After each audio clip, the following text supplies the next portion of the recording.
Welcome back to the channel, guys. It's Joe from Petty Fixes.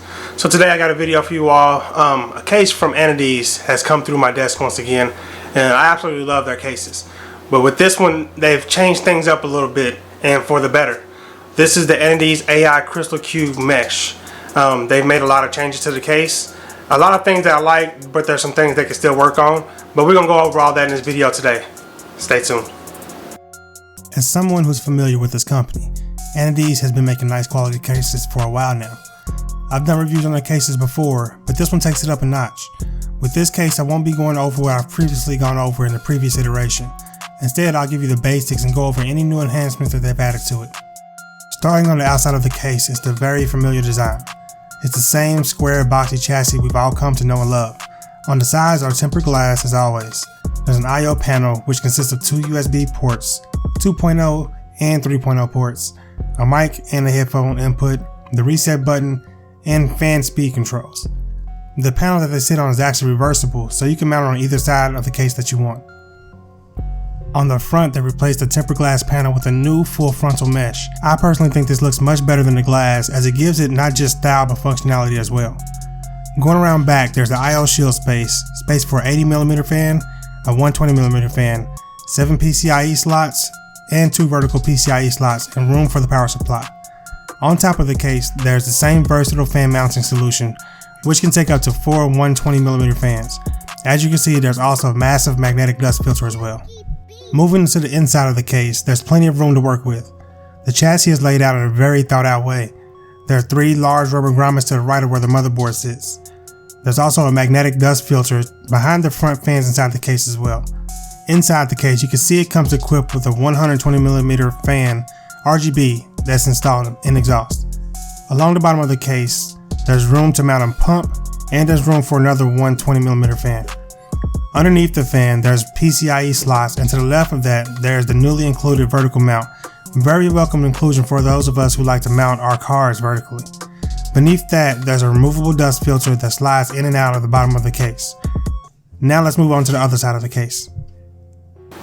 Now before you guys see the back side of the case, I do want to let you know that I did populate the case with a power supply previously, just to test out the LEDs and the fans, just to make sure everything works. So from this point on, you're going to be seeing a power supply already installed inside the case. Let's continue. Moving into the back side of the case, you can see that there's a fair amount of room. I've already got a power supply installed, so you can see how things look with the cables there. The case comes with all the prerequisite panel connectors that you need to connect to your motherboard. There's a unique hard drive storage area that's held in place by a singular thumb screw and is able to swing open to reveal the hard drive storage areas. This area can hold 2 SSDs or 2 3.5-inch drives. Checking out the front side of the case, as you can see, there's the full front mesh panel. It's pretty sturdy, and the power button sits to the top right of this panel. Removing the panel, you can see that the case comes equipped with 4 of the RGB fans pre-installed. These fans get pretty bright and they don't get very loud at full RPMs. Going over the vertical mounting solution for the graphics cards, I'll be showing you how to install it. There are 2 screws that hold the bracket in place. Once you remove the screws, the bracket comes out. Looking at it, there's 2 removable PCIe slot covers. Remove those with the 2 screws holding them in place. Once removed, insert the card's I/O bracket into the 2 bottom slots to secure it in place. Once in place, secure it with the 2 screws you just removed. Take the whole assembly and screw it back into the case. It's a pretty simple process.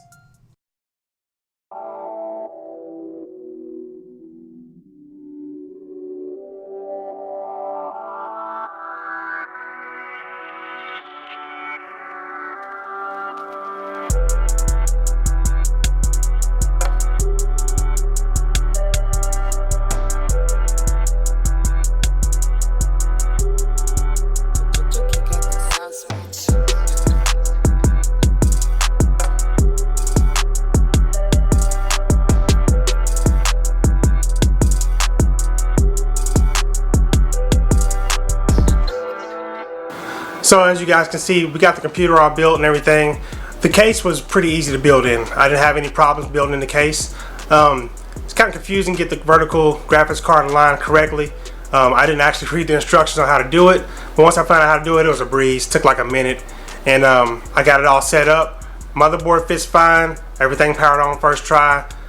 It's all good, man. Now, there's a couple of things I want to go about talking about on the case. Number one would be building in the case. The case is very easy to build in. It's a cube style case, so all your components, as far as your motherboard, your processor, graphics card, it's all on one side of the case. Then you got your power supply, all your cables and stuff are on the other side of the case. Now, the other side of the case is very easy to build in. There's tons of space for routing your cables and putting your cables. If you want to do cable management, you can. If you don't, you can just leave it there. It's pretty easy to go ahead and just label everything out and lay everything out the way you want to lay it out. Two would be the airflow. Now, this case is substantially improved over the previous AI Crystal Cube. The previous one had a big glass front, which kind of choked off the airflow. There's nothing wrong with that. You know, there's still a little air pushed through it, but if you wasn't careful, you know, if your fans were too thick, you'd actually be touching the front of the glass, and that wasn't cool. So your graphics card and your other components would be starving for air. I actually came across that problem previously in my other case. I just never reported on it. But in this one, there's no such problem. The whole front of the case is mesh, which acts as a big giant dust filter. Also, there's adequate airflow all over the case. From the top, if you want to do intake on top. From the bottom, if you want to do intake on the bottom.